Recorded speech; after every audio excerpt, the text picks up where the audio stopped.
Excella Education Study in USA assured scholarship. Contact 9881 96666. నమస్కారం, welcome to I dream. నేను మీ విజిత. ప్రస్తుతం మనతో పాటు ఉన్నారు విశ్వపతిగా ప్రసిద్ధి చెంది టీవీకే మూర్తి గారు. కలో వెంకట నాయక అంటుంటారు. కలియుగ ప్రత్యక్ష దైవం ఆ ఏడుకొండలవాడు. అయితే కలియుగంలో ఆ ఏడుకొండలవాడి లీలలు ఏ విధంగా ఉన్నాయి అనేది మనకు ఆయన మాటల ద్వారా, ఆయన పుస్తకాల రూపంలో ఎన్నో పుస్తకాలు రాసి ఎన్నో భాషల్లో రాసి మనందరికీ తెలియజేస్తున్నారు. ఇప్పుడు గురుగారితో మాట్లాడి వాటికి సంబంధించిన విషయాలన్నింటినీ క్లియర్గా తెలుసుకుందాం. నమస్కారం గురుగారు. నమస్కారం తల్లి. మీరు రాసిన పుస్తకాల్లో ఎక్కువగా వెంకటేశ్వర స్వామి వ్రతకల్పం బాగా ప్రసిద్ధి చెందింది. మీరు మొత్తం 28 పుస్తకాలు రాశారని విన్నాను. 12 భాషల్లోనూ ఏమో రాశారని కూడా విన్నాను గురుగారు. నిజమేనండి? అది 12 భాషల్లో వచ్చాయా? అంటే భాషలో రావటం అంటే తల్లి, నేను ఆల్మోస్ట్ ఒక 32 పుస్తకాల దాకా రాసినట్టున్నా ఇప్పుడు నేను. ఓకే, సో దాంట్లో 18 పుస్తకాలు 28 బుక్స్ రాశాను. సో వీటిల్లో 18 పుస్తకాలు స్వామివారి మీద రాసినవి. ఓకే, దాంట్లో ఈ వెంకటేశ్వర వ్రతకల్పం అనేది 2005లో నేను రాశాను. 2005లో. అది ఏంటంటే నాకు యాక్చువల్గా నేను ఇంజనీరింగ్ చేశాను. ఇంజనీరింగ్ చేసి కొన్నాళ్ళు ఇంజనీరింగ్ కాలేజీలో వర్క్ చేశాను. హైదరాబాద్లో ఉస్మానియా యూనివర్సిటీలో BA చదివి తర్వాత REC వరంగల్లో MTech చేసి 4 సంవత్సరాలు ఆల్మిన్లో చేశాను. తర్వాత 10 సంవత్సరాలు ఇంజనీరింగ్ కాలేజీలో చేశాను. మాతృశ్రీ ఇంజనీరింగ్ కాలేజ్ హైదరాబాద్లో చేస్తున్నప్పుడు 93-94 టైంలో నేను కంపెనీస్కి లోగోస్ అవి మొదలుపెట్టాను. వేదిక్ లోగోస్ అని చేస్తుండేవాడిని. అలా చేస్తూ ఇంక 98లో జాబ్ రిజైన్ చేసి 98 నుంచి ఇప్పటిదాకా ఇదే ఫుల్ టైం అనమాట, ఈ లోగో డిజైనింగ్. అలా ఒక 5-6 వేల కంపెనీలు నేను చేస్తుంటాను. ఒక వేదిక్ సిస్టమ్తో నేను సెలెక్ట్ చేస్తాను అనమాట. ఓకే, ఇది ఇట్లా సాగుతుండగా 2001లో అనుకుంటా మొట్టమొదటి బుక్ రాశాను నేను. అప్పటిదాకా అసలు నేనేమి చెప్పాలంటే పెద్ద పెద్దగా వేదాలు శాస్త్రాలు ఏమీ చదువుకోలేదు. వరుసను సొక్కుతో అలా ఫ్లో అలా వస్తుంది, రాస్తున్నాను. ఓకే, సో మొట్టమొదటి బుక్ శ్రీనివాస మహత్యం అని తిరుమల విశేషాలతో రాశాను. ఓకే, 2001లో. అదేంటంటే తల్లి, అది ఒక 8 నెలలు పట్టింది నాకు రాయడానికి.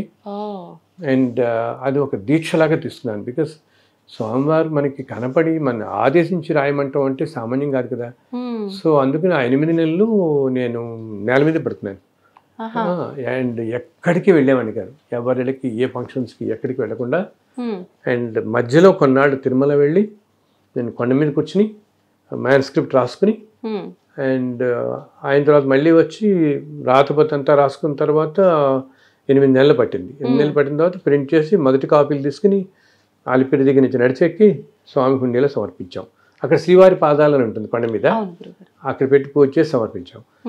అంతా ఫ్రీగా అయిపోవటమే. తర్వాత అలా ఇస్తూ తర్వాత 2005 దాకా మళ్ళీ ఏం రాలేదు నేను. 2005లో మళ్ళీ ఒకసారి స్వామివారి ఇలా నాకు కల్లో కనపడి, నాయన ఒకసారి నువ్వు తిరుమల రా, నేను నీకు ఒక వ్రతం ఒకటి నేను నీకు చెప్తాను. నీకు కలియుగంలో మనుషులందరినీ కష్టాల నుంచి రక్షించి అతి తేలికైన వ్రతం ఇది, వ్రత విధానం అని చెప్తే చాలా సంతోషపడి నేను అప్పుడు త్వరలోనే వెళ్ళి వెంటనే 2005లో వెళ్ళి తిరుమలలో నేను వెళ్ళి కూర్చుంటే, ఆ రోజుల్లో ఏంటంటే మనకి గుడి ఎదురుకుండానే ఉండేవి మెట్లు. ఇప్పుడు అంతా వెయ్యికాళ్ళ మండపం అంతా పడగొట్టేసి వెనక్కంటే వెళ్ళిపోయింది. ఆ మెట్ల మీద నేను సాయంత్రం ఒక రోజు ఇలా కూర్చున్నాను తల్లి. వెళ్ళినప్పుడు కూర్చుంటే నాకు ఒక్కసారి అప్పుడు మనకి మెట్ల మీద కూర్చుంటే ఎదురుకుండా గుడి అంతా కనపడుతూ ఉంటుంది. అప్పుడు ధ్వజస్తంభం అన్నీ కనపడేవి ఎదురుకుండా. కింద అలా ఊంజల్ సేవన అవుతుంటుంది సాయంత్రం అప్పుడు కదా, శ్రీదేవి భూదేవితో చూస్తాం కదా, ఆ సేవ అవుతుంటుంది. ఇలా కూర్చున్నాను అనమాట. సహస్రదీపాలంకరణ అంటున్నాం ఇప్పుడు మనం, శ్రీదేవి భూదేవిని తీసుకొచ్చి చేస్తారు కదా. సో ఇలా నేను కూర్చున్నాను. కూర్చుంటే ఆయన ఒక్కసారిగా పెద్ద వెలుగులాగా అనిపించి నాకు ఇంకా అక్కడ ఏమీ నాకంటే కనపడలేదు. ఆ ఆలయం కానీ ఆ పరిసరాలు కానీ ఏమీ కనపడకుండా అసలు ఆలయం వెనకాల మొత్తం ఆకాశం అంతా వ్యాపించినట్టుగా ఒక విశ్వరూపంలో కనపడ్డాడు భగవంతుడు నాకు.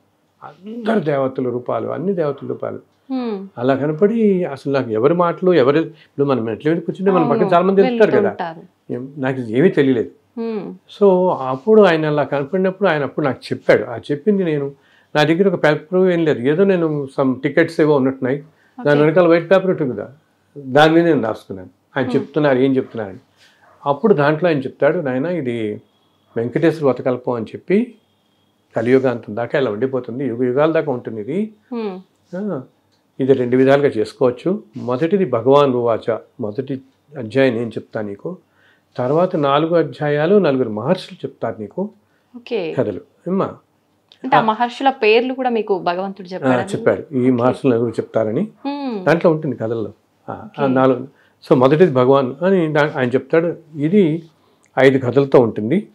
ఇది మీరు మామూలుగా సత్యనామతం లాగా కలసం పెట్టుకుని నవగ్రహం ఇవన్నీ చేసుకుని ఒక మొదటి పద్ధతి చేసుకోవడానికి 2 పద్ధతులుగా చేసుకోవచ్చు. ఇది రెండో పద్ధతి ఏంటి, ఏ రోజైనా కూడా అసలు ఏ నియమనిష్టలు, ఉపవాసాలు, కులం, గోత్రం ఏమి సంబంధం లేదు. ఏ రోజైనా ఏ సమయంలో అయినా సరే ఈ 5 కథలు కేవలం కథలు చదువుకుని నాకు ఉన్న చోట నుంచి ఒక్క నమస్కారం పెట్టినా రెండిటికి సమాన ఫలితం ఇస్తాను అంటున్నాను, 2 విధాలకి. సో రెండో విధం అంతే చాలా తేలిక కదా, జస్ట్ కథలు చదువుకోవటం, నమస్కారం పెట్టడం. కులం కానీ, గోత్రం కానీ, నియమనిష్టలు, ఉపవాసాలు ఏ రెస్ట్రిక్షన్స్ లేవు. అది ఎప్పుడు 2005లో జరిగింది. ఇది మనం 24కి వచ్చాం కదా ఇప్పుడు. సో అది చెప్పగానే నేను రాసుకుని మొదటి కథ అంతా ఆయన చెప్పాడు కదా విధానం అంతా. తర్వాత ఇంటికి వచ్చిన తర్వాత నేను తెల్లవారుజామున రూమ్లో కూర్చొని రాసుకుని ఉంటే అలా 4 మహర్షులు ఒక్కొక్క రోజు ఒక్కొక్క మనిషి నాకంటే ఎదుర్కొంటే అలా ప్రత్యక్షమయ్యేవాడు. నేను కళ్ళు మూసుకోవటం, నాకు ఏం వినపడుతోందో నేను రాశాను. ఆ మహర్షులు అలా చెప్తుంటే భరద్వాజుడు, విశ్వామిత్రుడు, అత్రి, వశిష్ఠుడు 4 మహర్షులు అనమాట. ఒక్కొక్క మహర్షి చెప్తుంటే అలా రాసుకుంటూ వెళ్ళిపోయాను ఆ కథ.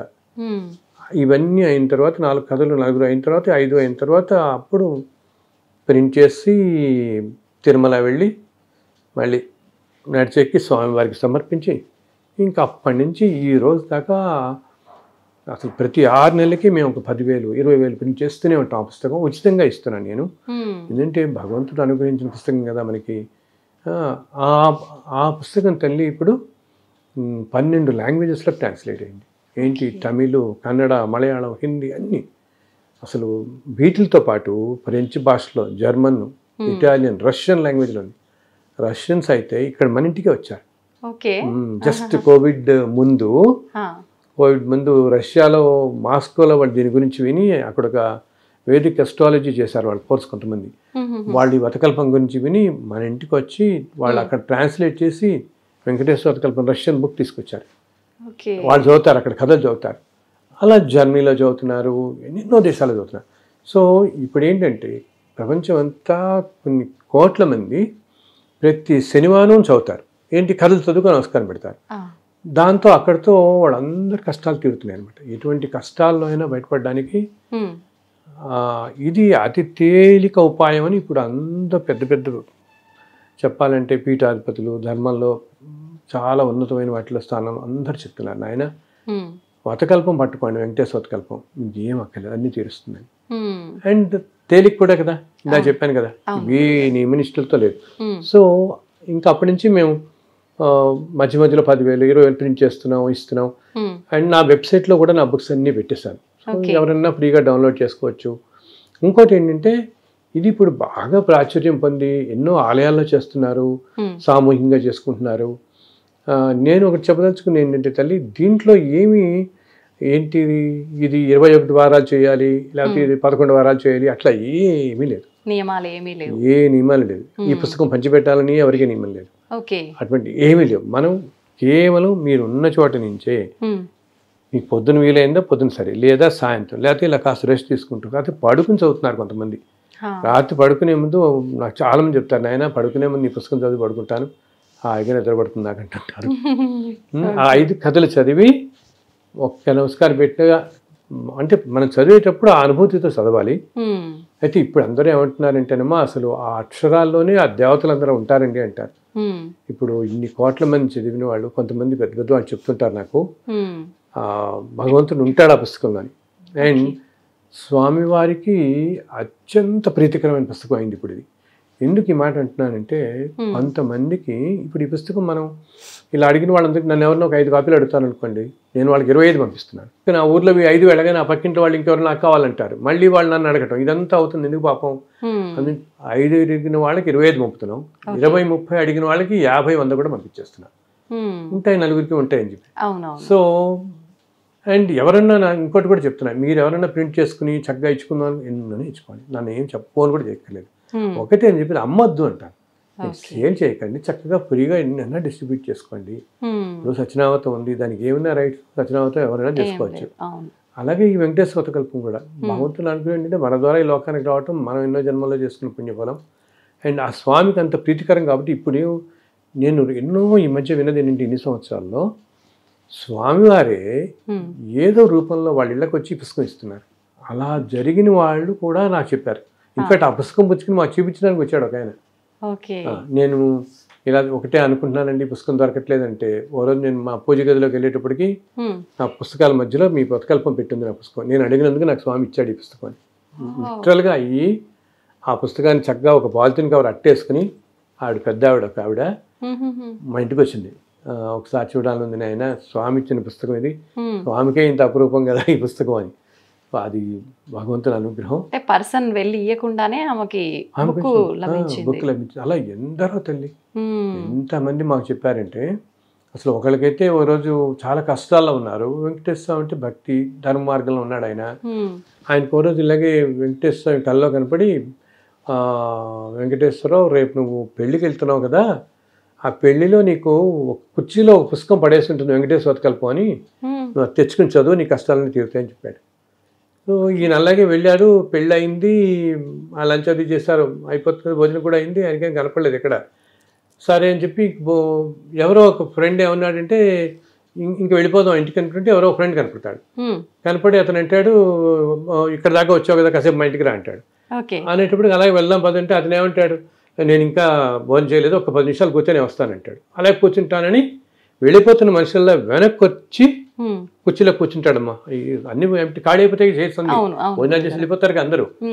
ఇంత ఆగమన్నాడు కదా అని ఆగడం కోసం వెనక్కి వచ్చి కూర్చుంటే ఆ పక్క చైర్లో వెంకటేశ్వర కల్ప బుక్ అలా పెట్టింది. ఎంత మిరకలు చెప్పు, తీసి కళ్ళకు అద్దుకున్నాడు. అండ్ యూనో నెక్స్ట్ డే వాళ్ళ అమ్మాయి పెళ్లి సెటిల్ అయింది. అనుకోకుండా అంతకుముందు చూసిన సంబంధం వాళ్ళు ఒప్పుకోవటం. ఆయన నాకు ఎక్కడ గుంటూరులోనే ఎక్కడ అనమాట నాకు ఫోన్ చేసి, ఇలా జరిగిందండి, నేను అనుకున్న స్వామి నా కల్లో కనపడి మరి ఇచ్చాడు. నేను ఆ రోజు కూడా నేను ఇంటికి వస్తూ ఊనే బస్సులో చదివేసుకున్నాను ఆ కథలు. నెక్స్ట్ డే పొద్దున కల్లా వివాహం అని సెటిల్ అయింది, అందుకని మా పెళ్ళిలో మేము ఒక 200 పంచుకుంటాం, ఇస్తారా అని అడిగాడు. సో ఇలాగ ఎందరో చెప్తున్నారు, భగవంతుడే ఇస్తున్నాడు వాళ్ళకని చెప్పేసి తెచ్చిస్తున్నాడు. కళ్ళ ముందు ప్రత్యక్షంగా కనిపిస్తుంది కదా గురువుగారు. కనిపిస్తుంది. అండ్ బేసికల్లీ ఏంటంటే ఇందాక చెప్పినట్టు మీకు పెద్ద ప్రొసీజరు ఇవేమీ లేవు కాబట్టి చక్కగా కథలు చదువుకోండి. మీరు ఇంటర్నెట్లో డౌన్లోడ్ చేసుకోవచ్చు, నా వెబ్సైట్ ఉంటుంది, ఆ వెబ్సైట్లో డౌన్లోడ్ చేసుకోవచ్చు. లేకపోతే మనం మీదైన తర్వాత మా ప్రింటర్ ఫోన్ నెంబర్ ఇద్దాం, మీ దాంట్లో ఇవ్వండి, చక్కగా ఆయన కాల్ చేస్తే ఆయన దగ్గరికి వెళ్ళి తెచ్చుకోవచ్చు. ఎన్ని కాపీలైనా ఎవరైనా తెచ్చుకోవచ్చు, ఫ్రీగా ఇస్తారు. హైదరాబాద్లోనే భగవంతుడు ఏం చేస్తారంటే తెలియ మనం ఇంత కష్టపడుతున్నాం కదా అని ఆయన అందరినీ మీలాంటి వాళ్ళందరినీ పంపిస్తున్నాడు నలుగురికి వెళ్ళేలాగా. సో ఒక ఆయన సత్యనారాయణ గారు అని చెప్పి 15 సంవత్సరాలుగా అన్ని పుస్తకాలు ఆయన ప్రింట్ చేస్తున్నాను. ఎంతో చక్కగా జాగ్రత్తగా దగ్గర కూర్చొని చేస్తుంటారు. సో ప్రతి 6 నెలలకి బదులు ప్రింట్ చేసి వస్తుంటాం, అలా వెళ్ళిపోతుంటాయి. ఎవరో ఒకరు సహాయం చేస్తున్నారు మా స్నేహితులు.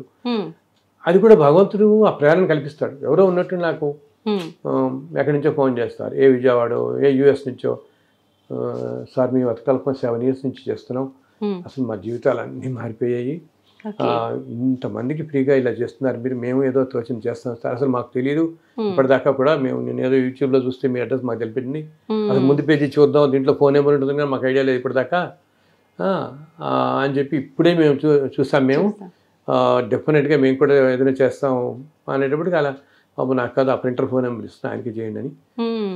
మళ్ళీ ఇంకా 5,000 కాపీలు, మళ్ళీ 10,000, ఇలా ఒక యజ్ఞంలా వెళ్ళిపోతుంది. నిజంగా అసలు ఎలా జరుగుతుంది అంటే నాకు తెలియదు, ఎలా జరుగుతుంది, భగవంతుడు నడిపిస్తున్నాడు గురుగారు మీ ద్వారా. అబ్సల్యూట్లీ భగవంతుడు నడిపిస్తున్నాడు.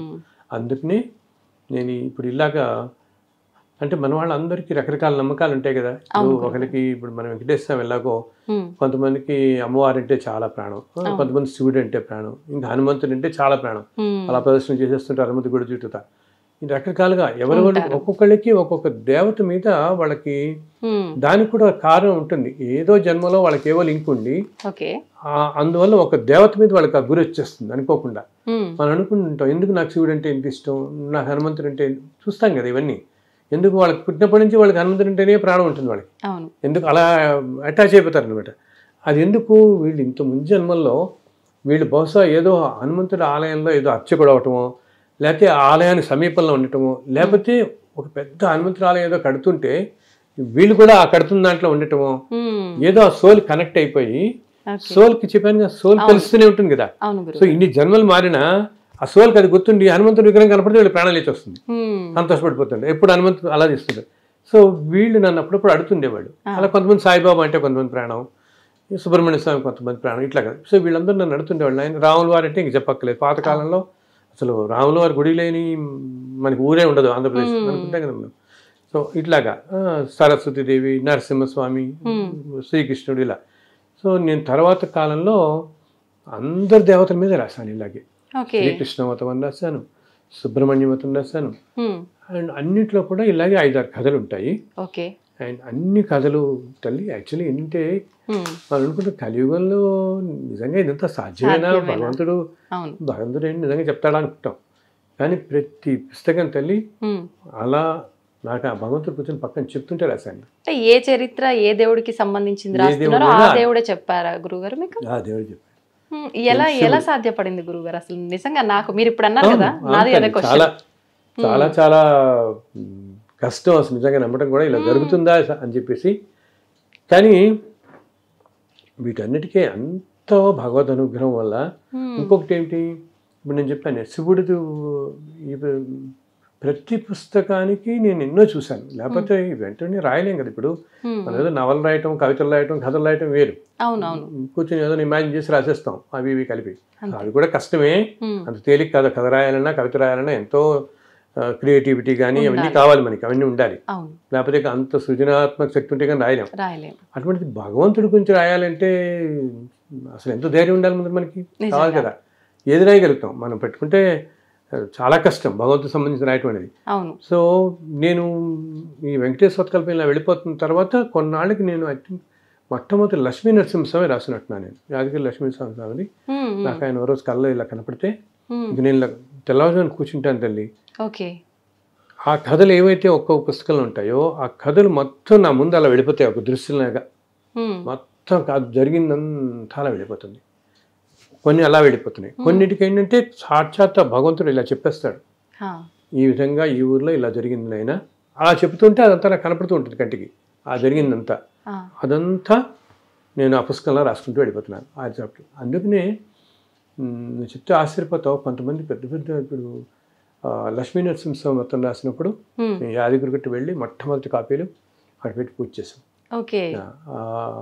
అండ్ అనుకోకుండా నేనేం చేస్తాను, ఆ రోజు ఏదో అనుకోకుండా మేము వెళ్ళాం, ఏదో వేరే ఊరు వెళ్ళాలనుకున్న వాళ్ళు, సరే ఈ పుస్తకం ప్రింట్ అయింది కదా యాదగిరి గుట్ట వెళ్ళి, అంటే ప్రతి పుస్తకానికి ఆ దేవత క్షేత్రానికి వెళ్ళి పూజ చేసి నేను ఇస్తాను. ఇంకా పేపర్లో వస్తూ ఉంటుంది, ఫ్రీగా ఇస్తాను అలా అనమాట. సో మేము అలా లక్ష్మీస్వామి టెంపుల్కి వెళ్ళి పుస్తకాలు ఇచ్చాం. చాలా సంతోషపడ్డారు అర్చకులందరూ, కళ్ళకద్దుకు నేను పాదాల దగ్గర పెట్టారు. పెట్టి సంకల్పం చదువుతుంటే అనుకోకుండా ఆ రోజు నక్షత్రం స్వాతి నక్షత్రం. స్వాతి నక్షత్రం లక్ష్మీ నరసింహస్వామి జన్మ నక్షత్రం. నాకు తెలియని కూడా తెలియదు. మేము యాక్చువల్గా తిరుపతి వెళదాం అనుకున్నాం ఆ ట్రిప్. అప్పుడు మనకి ఇక్కడ ఎజిటేషన్ అవుతూ ఉండి ఏదో ట్రైన్స్ అన్ని క్యాన్సిల్ అయ్యి అప్పటికప్పుడు మా టికెట్స్ అన్ని క్యాన్సిల్ అయ్యి అయ్యో ఎలాగ రాస్తారో ఏదో అవుతుంది అనమాట. ఎలాగ మా బ్రదర్స్ మేము అందరం వెళదాం అనుకున్నాం. ఎలాగ లీవ్ పెట్టేస్తాం కదా, 2 రోజులు ఖాళీ కదా అనుకుని, సరే ఈ పుస్తకం ఉంది కదా ముందు యాదగిరి గుట్ట దగ్గరే కదా వెళ్ళిపోవచ్చు అంతే. అలా రాత్రి నుండి పొద్దున్నే దర్శనానికి వెళ్ళి ఆయనకి ఇస్తే అనుకోకుండా చూడ, అంటే ఆయనకి అంత ఇష్టం కాకపోతే ఆ స్వాతి నక్షత్రంలోనే ఆయన దగ్గర తెచ్చుకుంటాడు ఆ పుస్తకాన్ని. ఇంకొకటి గురుగారు, స్టార్టింగ్ లో మనం మాట్లాడుకున్నాం కదా, మనం ఒకటి అనుకుంటే డైవర్షన్ భగవంతుడు ఇంకో రకంగా చేస్తారు అని చెప్పి, మీరు అది ప్లాన్ చేస్తే భగవంతుడు ఈ రకంగా మీతో చేయించాలనుకున్నాడు కాబట్టి ఇలా జరిగిపోయింది. అలా ప్రతి పుస్తకానికి తల్లి. ఇప్పుడు శ్రీకృష్ణుని వ్రతం రాసినప్పుడు అంతే, కృష్ణుడు అట్లా చిన్ని కృష్ణుడు ఇట్లా పరిగెడితే చెప్తుండేవాడు. చాలా అసలు ఎంత డివైన్ ఎక్స్పీరియన్సెస్ ఉంటాయి ఒక్కొక్కటేవి. ఏంటంటే ఈ కలియుగంలో భగవంతుడు ఎన్నో రూపాల్లో దర్శనమిస్తాడు. మామూలుగా ద్వాపర యుగం కృతయుగంలో ఏంటంటే ఆ రూపంలోనే ఆయన మహర్షులు కనపడేవాడు. ఇప్పుడు ఈ యుగంలో ఏంటి, కలియుగంలో రకరకాల రూపాల్లో. ఇప్పుడు మనం తిరుమల వెళతాం అనుకో, వెళుతున్నప్పుడు ఒక్కోసారి చూడు మనకు అనుకుంటాం, అయ్యో మనకు టికెట్ లేదే, మనకి ఎవరు అంటే ఎవరో ముఖ్యమంత్రి తెలియని వాళ్ళు వచ్చి ఓ టికెట్ మా దగ్గర ఎక్స్ట్రా టికెట్ ఉందండి ఇస్తా ఉంటుంటారు, చెప్తుంటారు కదా. అదేదో క్యూ లైన్లో వెళ్తాం అంటే దొరకట్లేదు, ఎలా తెలవాలంటే ఎవరో ముక్కుమని తెలియని వాళ్ళు రావటం మన లైన్లో తీసుకెళ్ళిపోయి నించోబెట్టేస్తారు. ఇది నాకు ఒకసారి ఎక్స్పీరియన్స్ అయింది గురువు గారు. చెప్పండి. టెంపుల్ కి కొత్తపేట అష్టలక్ష్మి టెంపుల్ ఉంది కదా, దాంట్లో నేను ఆఫీస్ కి ఆఫ్టర్నూన్ షిఫ్ట్ ఉండే నాది. దర్శనానికని వెళ్ళినాం. వెళ్తే చాలా క్యూ లైన్ ఉంది, ఒక 2-3 కిలోమీటర్స్ వరకు. అమ్మో ఇక్కడ వరకు వచ్చిన, నాకు 2 o'clock షిఫ్ట్ ఉంది, చూసే 12 అయిపోతుంది, నేను ఎట్లా వెళ్ళాలి, నాకు మళ్ళీ 1 hour జర్నీ పడుతుంది, ఇక్కడ దాకా వచ్చి దర్శనం చేసుకోకుండా వెనక్కి వెళ్ళలేను, ఏం చేయాలి స్వామి అని నేను అమ్మవారి టెంపుల్లో ఉండి శివుని దండం పెట్టుకున్నా. ఏంటి స్వామి ఇట్లా అయింది, ఎందుకు శివయ్య అని చెప్పి అనుకున్నా. అసలు ఏం అర్థం కాలేదు. మా ముందున్న వాళ్ళు, అమ్మ నువ్వేదో ఇబ్బంది పడుతున్నట్టున్నావు కదా, హడావిడి ఉన్నట్టుంది, ముందుకెళ్ళు పర్లేదు అని చెప్పి ముందు దాకా పంపించారు. అక్కడికి వెళ్ళిన తర్వాత అక్కడ గణపతి ఆలయం ముందున్న అయ్యగారు ఏం చేశారు, అక్కడ డోర్ ఓపెన్ చేసి, జనరల్ గా డోర్ ఓపెన్ చేయరు కదా, ఆ డోర్ ఓపెన్ చేసి ఇలా వెళ్ళి చేసుకోండి అమ్మా అని చెప్పి. అసలు ఏంటి ఇదంతా, చాలా షాక్ అయింది. సంకల్పం అంత గట్టిగా ఉండేటప్పటికి వెంటనే ఆయన భగవంతుడు ఏం చేస్తాడు, ఇన్స్టెంట్లీ నీ సంకల్పం ఎప్పుడైతే గట్టిగా ఉందో ఆయన వింటాడు కదా. ఈ send A message to the people, వాళ్ళ మైండ్ లో మెసేజ్ పెట్టేస్తాడు. సో వాళ్ళకి ఆ థాట్ వచ్చేస్తుంది, అందుకో ఆ పిల్లల్ని పిలవాలని వాళ్ళు తెలియకుండానే పిలుస్తారు. 2-10 సో భగవంతుడు అన్ని రూపాల్లో అలా చేస్తూనే ఉంటాడు. మన సంకల్పం గట్టిగా ఉండాలి. గట్టిగా ఉన్నప్పుడు అలా ఈ పుస్తకాల వెనకాల అన్నిటికీ దానికి నేను అలా చూస్తాను. అందుకని ఇప్పుడు చెప్పాను కదా, ఏదంటే ఆ క్షేత్రానికి వెళ్ళటం. ఇప్పుడు సుబ్రహ్మణ్య స్వామి ఉన్నప్పుడు తిరుత్తని వెళ్ళాను. సాయిబాబా రాసినప్పుడు షిరిడి ఫస్ట్ అక్కడ సమర్పించడం, తర్వాత ఇంకా అలాగే ఫ్రీగా ఇవ్వటం అనమాట. చాలా చాలా సంతోషంగా ఉంది గురుగారు, మీ ద్వారా చాలా మంచి విషయాలు తెలుసుకున్నాము. అందరూ చక్కగా, మీరు అందరూ కూడా సంతోషంగా ఉండాలి. థ్యాంక్ యూ గురుగారు.